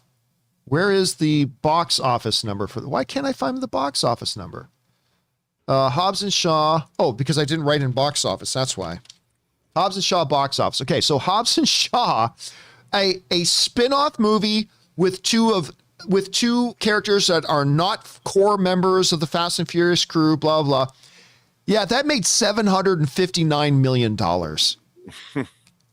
$759 million. That's a nice box office total there. Now you compare that, Rob, to the ninth film of the or the eighth film or whatever of the franchise, with all the core members, obviously other than Paul Walker, with the core franchise all there, the ones that the audience has been with all the years, blah blah blah blah blah. Guess what? Not making much more than Hobbs and Shaw did as a one-time spin-off thing. I don't know that that's something you brag about. And it really, that's not a bad thing on Fast and Furious. That just shows you how well Hobbs and Shaw did. And also want to remind you, the Fast and the Furious franchise never made a lot of box office until Mr. Reginald Dwayne Johnson showed up. And all of a sudden their box office took off like a missile. So I'm just saying, I don't think it's this bad negative thing that you're painting it to be. So anyway, this is my take on that. Oh, by the way, Rob, I just want to point out, Anton Riley sends in like a $20 super chat badge in the live chat. Thank you, Anton. Appreciate that, man. Very much. Anton. Thank you for the support. Okay, let's keep going here. We've got Matt Weber who writes, Union strong. People need to see the power of working men and women in solidarity with one another. If the strike happens, I, for one, support it. And Rob, you know, we had Spencer on here the other day explaining the position of the IATSE. Aaron was on here yesterday, a member of SAG, saying her and most of the members of SAG all support their co-workers in the IATSE as well. Rob, you know, these are people that don't get the glamour. We see the movie stars, we see them, but we don't see the people who actually make the movie. We don't see them. Rob, if you had to sum up in like 1 minute, as somebody who has worked on that end of the spectrum as well yourself, why is this important to the IATSE union right now? Why is this important? The whole strike itself? Yeah. Because these are the people that actually make all of the programming that we know and love, movies, TV shows. They're the workaday people that are toiling away for very long hours with sometimes very little sleep to make your entertainment. And, you know, they make it look effortless. And the fact that we don't know who they are and we don't think about them that means they've done their job really well. And so what we want, and I think what anybody who works on films wants, is just to be able to do the work they need to do and also have a life, be able to live and breathe. And there are times when you don't see your friends and family for weeks and weeks and weeks at a time. And it is, after all, John, just a job. Why does it have to be this all-encompassing, life-sucking profession? It shouldn't be that way. And I'll tell you something else. Working a 10-hour day instead of a 12-hour day could be all the difference in the world to people. And ultimately, it's going to make people in the long run more productive, and it might add days to a schedule, but I think it needs to happen. The industry needs to reform. And I think ultimately, now we're talking day to day. A lot of people just don't understand the day-to-day grind that production is. And that hasn't changed in 100 years. It's the same job that it's always been.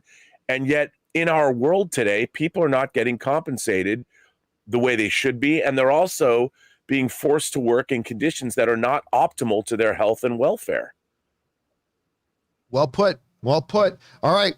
Next up, we got Suthius, who writes, this might be a silly question, but now that Disney has the rights to the Predators and the Xenomorphs, those are the aliens, for those of you who might be wondering, do you think we can see fun Easter eggs here and there? For example, the Guardians could be walking by and we'll see a Predator mask in the background. Well, under fair use, I don't know that there's anything stopping them from doing that in the first place. Nope. Like, I think that could be considered like fun parody or something like that. So you could, but I don't see why they would. And yes, they could now that they own both of them, but I think they could have before, even though they didn't, as long as it didn't become a plot point. Rob, do you have anything to add to that? No, but I think that was good. Yeah, you can pay homage to that. You can do those kinds of things. It's like the ETs in episode 1. All right, next up is, that was a good one to bring up. All right, Alex writes, hey, John, for the last 18 months, I've worked in a place where COVID health and safety hasn't been a leadership concern. That's unfortunate. I finally start a new job on Monday. The John Campea Show has kept me sane and kept me going through the pandemic. Thanks for all you have and continue to do. Well, thank you so much for that, Alex. I appreciate that, man. And I know Rob and I have both talked about a lot that, you know, there are times going through the pandemic where it was a struggle to do the show because there was often nothing to talk about. There was no movies, right. There was no anything, but we kept doing the show. You guys kept watching, and here we still are. So thank you for being part of that community, Alex. Really appreciate that, man. All right. Next up, James Argenta writes, with Sung Kang rumored to play an Inquisitor in Obi-Wan, do you think Jason Isaacs could have a cameo in the show and reprise his role as the Grand Inquisitor from season 1 of Rebels? I mean, look, whenever you ask a question, do you think Jason Isaac could? Well, the answer is yes, could. But let's make no mistake about it. You're asking a theoretical based upon an unknown rumor. So you're taking an unproven rumor, Sung Kang is going to be playing an Inquisitor. Well, nobody knows that. And then you're saying, now let's go beyond that. Is Oscar, or Jason Isaacs, I should say, and I love Jason Isaacs. Could he come in? Well, I mean, the answer to any question that has the word could in front of it is yes, but I think highly unlikely. Rob, what do you think about the rumor of Sung Kang, which we know is going to be an Obi-Wan? We just don't know as what. Right. But what do you think about that rumor of him being an Inquisitor? And do you think they could start bringing in old animated voice characters and bring them over into live action? What do you think? Well, I think clearly they can always, they're bringing characters from animation into live action. So that's actually happening. And whether or not he's an Inquisitor, sure. Why not? Like, I guess we'll know when they finally debut a trailer or something. I mean, there's a possibility. I think one of the cool things about what they're doing with Star Wars on Disney Plus is they're taking the best elements from the animated shows, Clone Wars and Rebels and things like that. And I love Katano in live action. You know, I mean, I think it's really cool. And the more of that lore, because they did a pretty good job adding lore to the Star Wars universe through the Clone Wars series, especially as it went along. And then in Rebels, you know, Bad Batch, I wasn't as big a fan of, but I think it's pretty cool. And in terms of, I mean, I don't know who's going to play whom, but it's a pretty good bet you're going to start seeing a lot more from the animated shows being brought into live action. And I'm for it, man. All right. Next up, we've got Pedro, who writes, hey, John, big fan. Thank you so much, Pedro M. I recently started watching Shameless, and which is coming to an end now, and I'm enjoying it, but is that Anne in season 1, episode 3? I can guarantee you that is not Anne. I don't know which episode you're talking about. I don't know the show that well enough, but I can tell you, I mean, William H. Macy is great, but I can tell you that is not Anne Whatever it is you thought you saw, that is not Anne in season 1, episode 3. Hey, feel free to send me a still. Maybe they used a picture of her from something. She's done some modeling, so maybe there's a random picture of her, but I don't think so. All right. Hooly Hoop writes, I watched Airplane for the good on ya. I watched Airplane for the first time, and yes, it holds up. For reference, I am a 30-year-old chick and found it hilarious. Here's to hoping others continue to have a sense of humor because I miss the type of comedy. Legend is the guy is still waiting in line for that taxi. Got.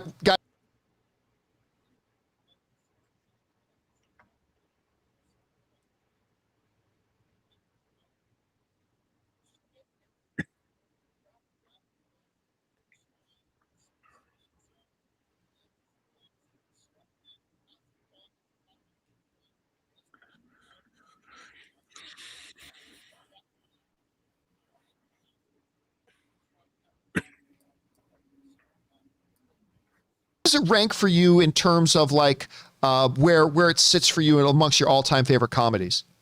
Oh, dude, it's right up there at the top. And I got to give a shout out to Callan McGarry, who's a viewer of our show. He too contacted me this week and said he watched Airplane, and he said this. He said, you and John were right.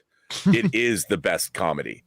I mean, I think we forget now because we grew up with the Zucker brothers, whether it was Naked Gun or whether it was Top Secret. But Airplane, when it came out, was so new and so fresh. And I don't think, John, that I've ever laughed as loud or as many times in a movie theater as I did that first time seeing Airplane. I can't remember. I mean, I remember I saw it at the John Dance Theater, the same theater I saw Star Trek The Motion Picture and Logan's Run and so many other movies, and it blew the roof off the place. I mean, it was one of those movies where you had to go back and see it again because you missed half the jokes because people were still laughing at the joke that just happened. And the absurdist, I mean, the funny thing about it was they're trying to tell you a story that works, but it's also a parody. But then within the story, the lines, the absurd humor, I mean, it was unique, and I'd never seen anything like it. So it's not the kind of humor that I love in movies like Tootsie or the original Arthur, or even later comedies like Get Him to the Greek or I Love You, Man. It's unique. And now it's just, I mean, every time I go back and catch a glimpse of it, I'm like, wow, this still works 41 years later. It's one of my favorite comedies of all time, bar none. Murderana is saying in the live chat, great line, a hospital, what is it? It's a big building with patients. It's, but that's not important right now. That's not important. That's a big. That's not important right now. All right, let's get a couple more in here while Rob is still with us. Now I want to watch Airplane again. Oh dude. God, I want to watch Airplane so bad. Wait a second. Let me get my screen on here because that disappeared for some reason. Okay, yeah, there we go. Next up, we got Your Name writes. An acquaintance stars in multiple streaming networks. Do you subscribe and watch all the shows weekly over several months? Wait until they all end to subscribe and binge all episodes in a month? What if it's a close relative? I can say this. When I've had an actual friend of mine who is in a show or a movie, I tend to watch it right away. Yeah. Now, I don't talk on this show about all the different people I know who are in shows. I mean, but Sure. you guys know about Aaron. You guys know Aaron. So just an example for Aaron. When Aaron is in a show, I will watch it right away. I will watch it immediately. Even when the show sucks. Because I'll tell you what, Rob, the first few episodes of Spartacus are rough. The first 3 episodes of Spartacus is some of the worst television I've ever seen. And I only kept watching it because Aaron was in the show. And I'm glad I did, because Spartacus is now my top 3 favorite shows of all time. Like about halfway through episode 3, that show just got injected with vitamin awesome. Like just a big heap and injection of vitamin awesome. And it became my number 3 favorite all time. Awesome. Oh God, man. It became like one of my favorite shows of all times. Absolutely loved it. Okay. Let's move on here. Next up, we've got Brian Schwab who writes, John, when Eddie changes to Venom, his clothing just disappears, then reappears. When Bruce changes to Hulk, his clothing rips and stays rips when he changes backs. How will Kevin Feige reconcile this as Venom joins the MCU? First of all, let's be very clear. Venom is not joining the MCU. You may see him pop up, which is something we've been talking about as a part of the overall plan to usher Spider-Man back over to Sony. He may pop up, but Venom is not joining the MCU. But there is a big fundamental difference. Rob, let me tell you what I think the difference is. You tell me what you think. Whereas Bruce changes, he physically changes into the Hulk. His body, his flesh actually grows and expands. That's not what happens with Eddie with Venom. Like, you see, Venom peels his own face back and you still see Eddie under there and talk to people, blah, blah, blah, blah, blah. And then it closes back over. The symbiote lives within him and then comes out and forms him. So I think that's the fundamental difference. That's why Eddie's clothes can still be there and Hulk's can't. They change very, very differently. Eddie doesn't turn into Venom. Venom emerges. Venom comes out. I don't know, Rob, how would you explain the difference? No, I totally agree with you. I mean, it's Eddie Brock is still there, clothes and all. There is no transformation going on. He's just there, and Venom just comes out and wraps himself around Eddie. You know, that's part of what he is. He's a symbiote, so there is no actual transforming. Eddie Brock does not transform into Venom. He's just a guy who's now being covered over by this alien sludge symbiote. All right, let's do one more while we got Rob here. And that one comes to us from BK Dan, who just writes, John, I just contributed to the big hype of pre-sales of Eternals. First time back at the big screen since Infinity War. Dude, it's been a long time, man. It's been a long time coming. Wish me luck with culture shock of being around people again. Bring on the filthy, safely, that is. And Rob, you weren't here the other day when we were talking about this, but Eternals the first day advanced ticket sales beat the first day advanced ticket sales of Shang-Chi by 86%, and they beat the first day ticket sales of Black Widow by 30%. Now, that does not automatically mean that it'll have a bigger opening weekend. It does not automatically mean that, but it's not a bad sign. Nope. I mean, because Rob, you and I have both been wondering, are people going to be interested in Eternals? They don't know anything about them. The trailers haven't really given us a lot. And will people be interested? I think the answer to that question is that they're interested. What did you make of that figure that came out about Eternals beating the first day pre-sales of both Shang-Chi and Black Widow? Well, I think we're on the heels of people back at the movies, seeing Bond and seeing Venom and seeing other things. I think people are happy to be back at the movies. And I also think, I think people, once again, they underestimate the broad appeal that a movie like The Eternals has. There's strong male and female characters. I think that people are intrigued, and I think we've seen very little about the movie itself. I think it's going to be, I've often said, I think the movie's going to surprise a lot of people because of what's happening. So, it doesn't surprise me. Eternals is appealing to a lot of people. All right. And by the way, Wyatt Bender sends in a super chat badge in the live chat. Thank you, Wyatt. Appreciate that. Well, Rob, we've kept you a little bit over time here. Thanks a lot for being here. Again, Rob, may you have a glorious weekend in front of you. But while we wait for your triumphant return on Monday, where can people follow you and all your stuff online? Well, you can find me on Instagram at Robert Meyer Burnett. Find me on Twitter at BurnettRM, or find me on my own YouTube channel, The Burnett Work. All right, man. Thanks a lot for being here. I'll talk to you again later. Have a good one, man. All right, sir. Ladies and gentlemen, the one and the only, the great Mr. Robert Meyer Burnett. But listen, guys, we still have some time left, so let's keep going through more of your questions, shall we? We're going to keep things rolling here with an anonymous viewer who tips in like $50. Thank you, anonymous viewer, for supporting our channel on that level, man. Thank you so much. Appreciate that. And then the anonymous viewer writes, hey, John, incredibly excited about Hawkeye. Let him have his due. So much better in the comics. In MCU, he's either under someone else's control or in the background, then getting heat as Black Widow, not him. I'm hoping that they give him stuff to shine.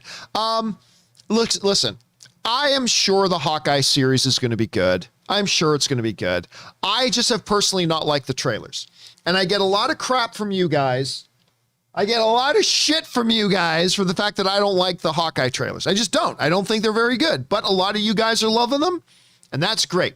But I do feel pretty confident it's going to be good. And I think it'll be interesting to see him get a chance to really take the spotlight. So we'll see how that goes. All right. Thanks for running that in, man. Next up, Jody Harkavy writes, the $50 tip about Hawkeye was me. Oh, you just forgot to put your name in.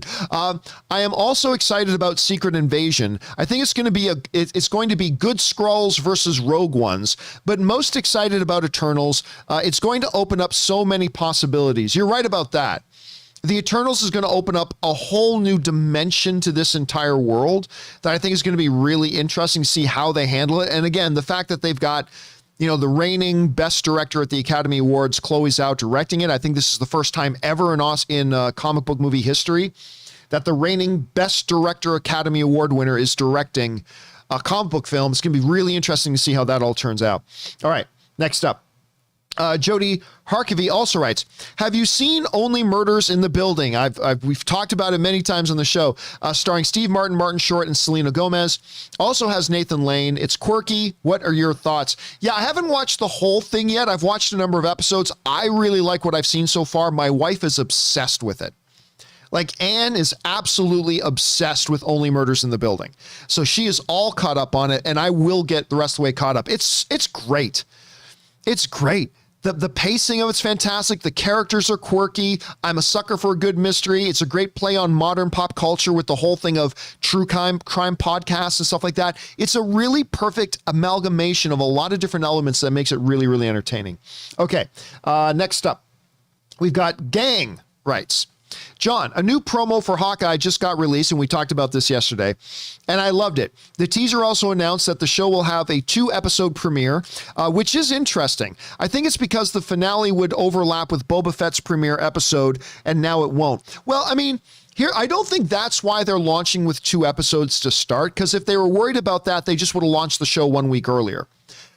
It's not uncommon right now for a lot of these streaming shows that are week-to-week shows to drop the first 2 or 3 episodes at once. I remember Hulu does that every once in a while with some of their series. They'll come out and they'll drop I remember when Runaways premiered, Hulu dropped the first 3 episodes. And I think the same thing happened with The Boys, if I'm not mistaken. They'll drop the first couple, right? Just to get you really invested right away. And then they go to their week-to-week thing. So I think it has more to do with that than it does about not wanting to overlap with Boba Fett. Again, because if they were worried about overlapping with Boba Fett, they simply just would have moved the show 1 week. But this way they can get the best of both worlds. By the way, BK Dan sends in a super chat badge in live chat. Thank you, BK. Appreciate that. Okay, next up, we go to BK Dan, who writes, John, prediction of Eternals, $102 million Friday through Sunday, 150 Thursday through Sunday. I do believe they count the Thursday night early screening. I'm not 100% about that, but I had somebody in the industry tell me that they already count that, but you think it's going to crack 100 million. I still have a hard time believing that it'll crack 100 million. I'm not going to lie to you. I mean, it could. I hope it does. I'm going to see the movie on Monday. I mean, once we start hearing word of mouth, look, if the word of mouth is strong and positive and exciting, like it was for Shang-Chi, then Eternals can be the first film since 2019 to break $100 million opening weekend. It can be that film. But it's all dependent on, does it get that big, crazy, exciting word of mouth going like Shang-Chi did?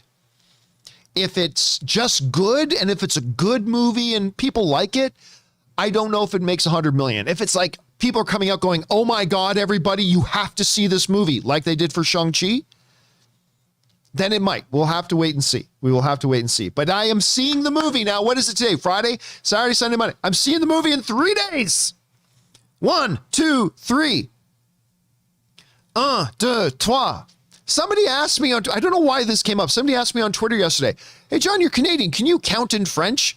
I'm like, well, 1, 2, 3, 4, 5, 6, 7, 8, 9, 10, 11, 12, 13, 14, 15, 16, 17, 18, 19, 20, 21, 22, 23. So yes, I can count in French. Bonjour, je m'appelle John. Comment t'appelles-tu? Anyway, so, yes, very excited to see Eternals. Cannot wait. Actually, I'm going to see Eternals twice in 2 days. I'm going to see Eternals twice in 2 days.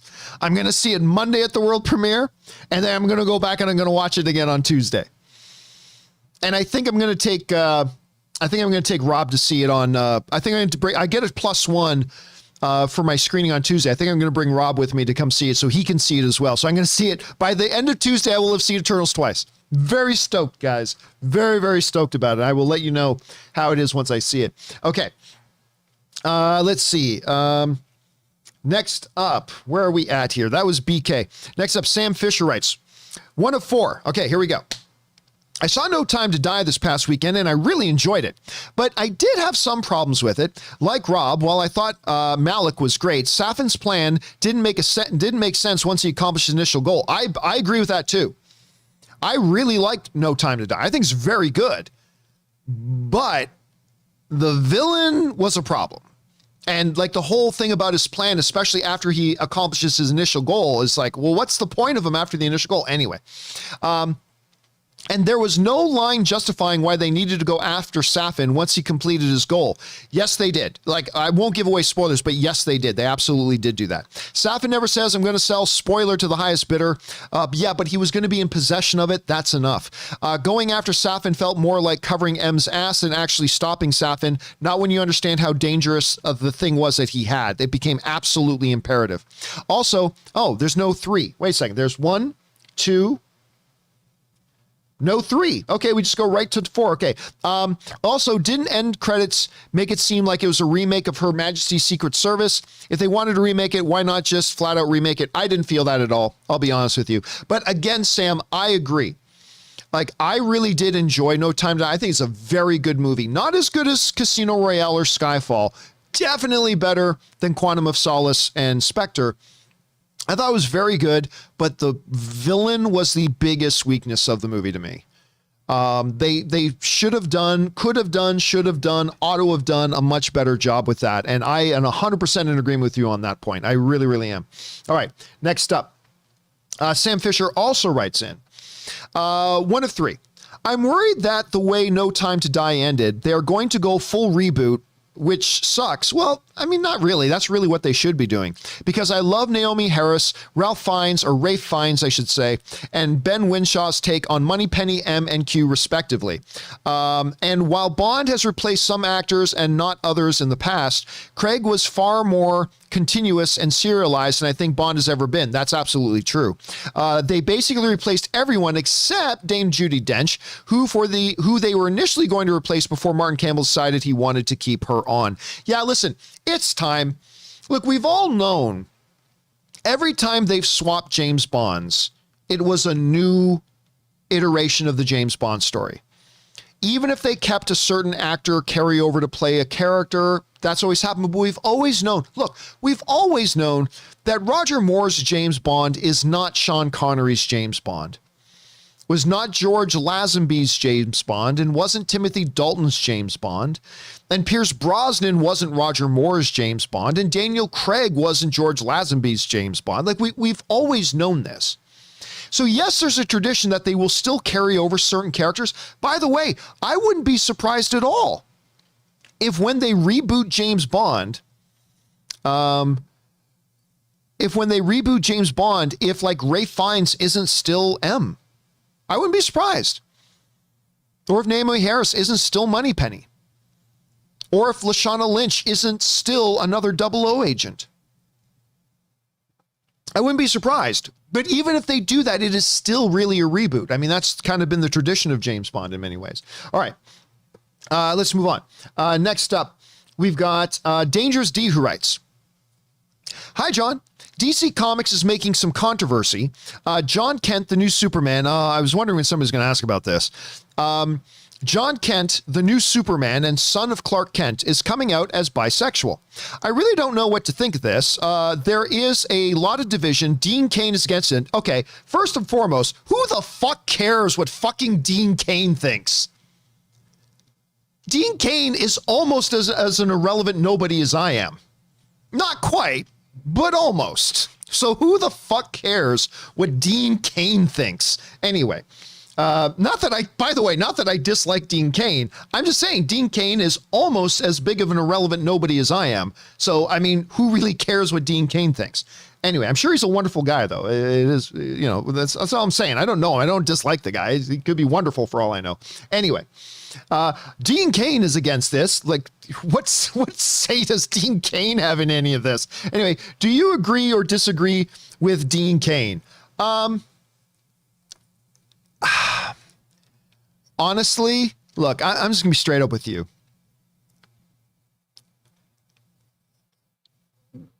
Clark Kent's son being a bisexual character is not an issue. It's not an issue. And if you have an issue with it, that's your issue.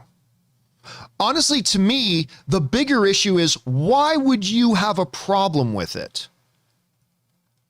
Other than just being ravagingly homophobic. Like, what's the problem with it? Why do you have... The issue isn't that Clark Kent's son is bisexual. The issue is, why do you have a problem with that? That's the issue. Why do you have a problem with that? And you know what's funny? For those of you who don't follow me on Twitter... Let me see if I can bring this up here.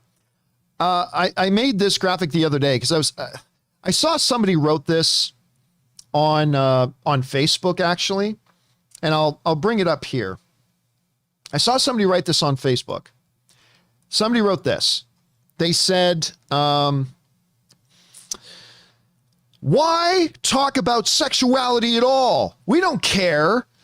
They should just keep their personal sexuality out of comics."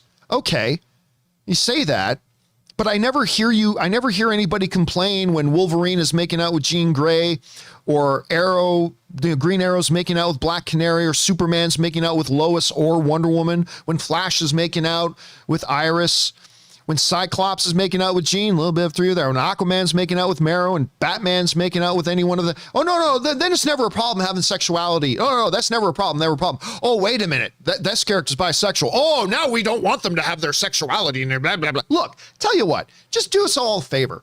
Quit pretending like it's anything other than the fact that you just hate gay people. Just admit you just hate gay people and just be real about it.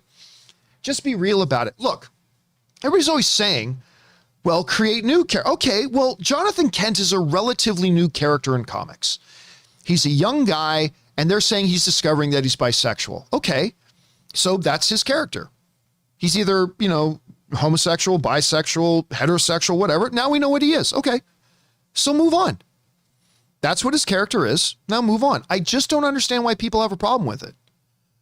Like again, to me, the issue is you. If you have a problem with it, that to me is the issue. Why do you have a problem with it? It's just, look, it honestly says more to me about you than it does about anything else. And I don't give a shit. I don't give a shit about whether they make Clark Kent's son bisexual, gay, Italian, Mexican, Puerto Rican, Russian. I don't give a shit. I don't care. Because I don't care what a comic book character's sexuality is. I don't care. And if you say you don't care what a comic book character's sexuality is, then this shouldn't be an issue to you. It should just be a little detail about the character that you now file away in the back of your head. If it doesn't matter to you, why are you acting like it matters to you? Well, I'll tell you why, because you just hate gay people. That's it. Just admit it. Get it off your chest. Just be real. Just admit you hate gay people and move on. Because there's nothing wrong with this, and I just don't care. I just don't care. And since I don't care, it doesn't bother me to know that Clark Kent's son is bisexual. He likes to kiss guys and he likes to kiss girls. If anything, I'm jealous that it gives him more options. But I don't care. And since I don't care, it's not an issue to me. Again, the issue is that why would you have an issue with it? Anyway, look, I'm not going to sit here and tell other people what to think. You can think whatever it is you want to think. My thought process is it doesn't matter. It doesn't matter that Batman is straight. Well, then why show Batman kissing Catwoman? I don't know, because he is a straight character. So once in a while, you're going to see Batman being straight and you're going to see him kiss women once in a while. Who cares? I don't care that Clark Kent's son is bisexual. Well, then why show him kiss another boy? Well, because the character is bisexual. So every once in a while, you might see him doing something that's bisexual in nature. I don't care. I don't care. That's all. So there's my point on it. And I'm never going to answer another question about it again, because I don't care is the answer. All right. Next up. Where are we at here? Sam Fisher writes, one of three. I actually rewatched and marathoned all of the Craig Bond movies on Amazon 36 hours before seeing the new one. Nice. But I kept finding myself stopping and reading all the little infographics that Amazon puts in. By the way, they do a great job of that. We'll get to that in a second. Two or three. Like, did you know that Kincaid, the old gamekeeper in Skyfall, played by Albert Finney, was initially going to be played by Sean Connery? I did not know that, because Skyfall was the 50th anniversary movie. The infographics are also where I learned that they originally were going to replace Dame Judi Dench. I did know about this in Casino Royale. I didn't know about the Sean Connery thing. Yeah, listen, side note here, but Sam brings up something really interesting. They do a great job. Amazon does. When I'm watching movies on Amazon, those little, I can't remember what they call them. Do any of you guys remember what they actually call the information that they'll bring up? What is it called? X-ray or Insight? I can't remember what they call it on Amazon. If any of you guys, it is called X-ray. Okay, Lord Genome and JG and Joey Kaza, they're all saying it's called X-ray. They do a really good job of that. Like, it's so good that I often find it distracting, because I often find myself actually, instead of watching the movie, I want to look down and see all the little bits of information they put in there. So we don't talk about it much, but a nice little shout out to them on that. It's really, really good. All right, next up. Sam Fisher also writes, as much as everybody wants Tom Hardy, Idris Elba, or Henry Cavill, my pick, to play the next James Bond, will be any of them, to play the next James Bond, will be any of them, because Bond actor never seem to be, guys, please proofread before you write in, because Bond actor never seem to be a household name when they get picked. That's not true. You knew who Craig and Brosnan were, but they weren't household. Pierce Brosnan was a household name. I can tell you, as somebody who was a movie fan and watching movies when the whole question about who the next James Bond is, there was a very big campaign for Pierce Brosnan, who was Remington Steele. There was a huge campaign for getting Pierce Brosnan, Remington Steele, as the next James Bond. Pierce Brosnan, he wasn't the biggest star in the world, but neither is Idris Elba, and neither is Henry Cavill.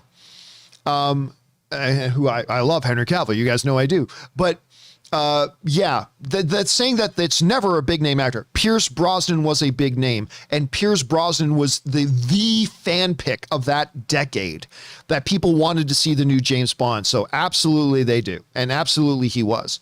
All right. Got time for just a couple more quick ones here, guys. Jody Harkavay writes, Mel Brooks had Young Frankenstein and Blazing Saddles in the same year. Same year, but how close were they? We were talking about this the other day, that, you know, Ridley Scott has two big movies coming out so close to each other in The Last Duel and House of Gucci. And I was really looking forward to The Last Duel. I didn't love The Last Duel, but it's good. I still give, in a thumbs up or a thumbs down world, I still give The Last Duel a thumbs up. I just wish it was paced better with their story structure. But other than that, and I'm very excited about House of Gucci. And I was asking yesterday, you know, who else had stuff? So Mel Brooks and Young Frankenstein, Mel Brooks had Young Frankenstein and Blazing Saddles in the same year. I did not know that. I did not know that. Thanks for sharing that, Jody. All right. Next up, Sam Fisher also writes, I just bought my tickets for Eternals in IMAX with laser at my local AMC. As I said, my AMC doesn't have Dolby. Hey, listen, IMAX is a great viewing experience, Sam, so I don't think you're going to regret your choice. I think you're going to have a real good time there. All right. Dave Atkins writes, My big bro Geo, being a massive fan of U2, they are my all-time favorite band, always wanted to know your thoughts on the movie Killing Bono. You know what? Honestly, never watched it. Never did. Furthermore, what is the defining thing about the band in general that makes you love them so much? A particular song or just their general vibe? Thanks. The thing, when I was a young musician and playing in bands and stuff like that, and I remember when Joshua Tree came out. Joshua Tree came out. I was like 13 or 14 years old. I can't remember exactly. And I was already, playing a lot of different instruments, and I was starting to play in bands. And I really, truly discovered U2 when Joshua Tree came out. Like I had heard some of the songs from October and Boy and things like that, but I wasn't really as tuned in. But I was so blown away because, listen, most of the music I listened to fell into one of three categories. I'm awesome, you're hot, and things are great in the club or at the party tonight. Like pretty much 95% of all popular music, songs fall into one of three categories. You're hot, I'm awesome, or things are great at the party / the club tonight. Almost all popular music falls into one of those three categories. Almost all of it. And I remember when Joshua Tree came out and I listened to the songs were deep. And they didn't just have, they had messages of philosophy, faith, social issues, and like about inspecting your own soul. Like when you listen to songs like Where the Streets Have No Name, or you listen like any of these types of things, and I was realizing that U2 was not only making from a musicianship point of view, the musicianship was amazing. They had such a unique sound. Like the Edge's ringing guitar style is such a unique fingerprint. Like I would contend, other than maybe Jimi Hendrix, there's no other guitarist that has such a unique sound. Like when you hear the Edge, you know it's the Edge. When you hear that ringing guitar style, you just know it's the Edge, right? And that's what really made me fall in love with them as a band. They were so unique and different. They truly approached music as an art. In a world where everything was, you're hot, or I'm in love with you, or you're my obsession, whatever. The you're hot, I'm awesome, or things are great in the club / party tonight. In a world where 95% of music is that, they really stood out to me as being very, very different. And sure, there are still some U2 songs that fall under one of those three categories. Like Elevation is very much a you're hot kind of song, right? But for the most part, a lot of their music was just, their music and their lyrics made me think. Their lyrics and their music made me feel. I like them a lot. But anyway, there's that. Thanks for the question, Dave. I don't get asked a lot about my love of U2 very often. Okay, last question of the day, guys, and then we're gonna have to wrap things up. We've got Dylan. Let me see if I can pronounce this. Dylan Muschitiello. I'm sure I'm mispronouncing it. It's probably an Italian name too. Anyway, hey, John, have you seen the trailer for the new Wheel of Time show? I've been asked this like 5 times for the new Wheel of Time show on Amazon Prime. I love the trailer myself, and I'm a fan of the source material, but I'm seeing no buzz around it. I'm wondering why you think that is and would love to know your thoughts. Yeah, I have talked about this before, but I will mention it again here. I am not I'm aware of the Wheel of Time. But I didn't read the books in depth or anything like that, right? So I'm not what you would call a timer. I'm not a Wheel of Timer. When that trailer dropped, it did nothing for me. And here's the thing. Do you remember the first trailer for Dune that came out like 6 months ago, 8 months? I can't remember how long ago it was. But the first trailer for Dune dropped a long time ago. And it didn't make a big splash. And Rob and I talked on the show, and our theory about why it didn't make a big splash with people is because that first trailer for Dune, did I say Eternals? I meant Dune. That first trailer for Dune, and you guys may agree or disagree, but it felt like it was really just targeting hardcore Dune fans, like people who know Dune. And anybody that wasn't already a hardcore Dune fan and didn't already know the world of Dune, that trailer probably wasn't going to appeal to them all that much. The second Dune trailer that came out months later, very different. That one was appealing to all fans. You didn't have to know Dune to appreciate it. When I watched that Wheel of Time spot, and again, you may agree or disagree with me, I got that same feeling. I got the feeling that this feels like a trailer that is specifically designed for those who are already hardcore Wheel of Time fans, who will understand and get a big ooh and ah out of different characters that are being introduced and things we're seeing. And for the rest of the movie-going public, it's probably not hitting us as well. So my guess here, Dylan, is that the reason you're not hearing a lot of buzz about it is because I don't think it was designed for people who aren't already hardcore Wheel of Time fans. And I think in future promotions and ads, they probably will make trailers that are more widely appealing, but I feel like this one was specifically for you as a Wheel of Time fan and not for everybody else, much like Dune did. And again, I could be way wrong about that. I could be totally wrong, but that's kind of my best guess at that. All right, guys, listen. There's still more to come from Dangerous D, Ben Rayner, Alfred Gives Birth to Robin, and others. Do not worry, guys. We will be doing a companion video a little bit later today, and we will get all caught up on all the remaining questions. There's not a ton left, so we'll get all caught up on the remaining questions. But for now, guys, that'll do it. For today's installment of the John Campea Show, a little bit of housekeeping for you guys. Don't forget, we made this announcement yesterday. It's up on the community section on the YouTube channel, but just so you know, starting Monday, this coming Monday, October 18th, the John Campea Show, which for the last month and a bit has been starting at 11 a.m. Pacific Standard Time.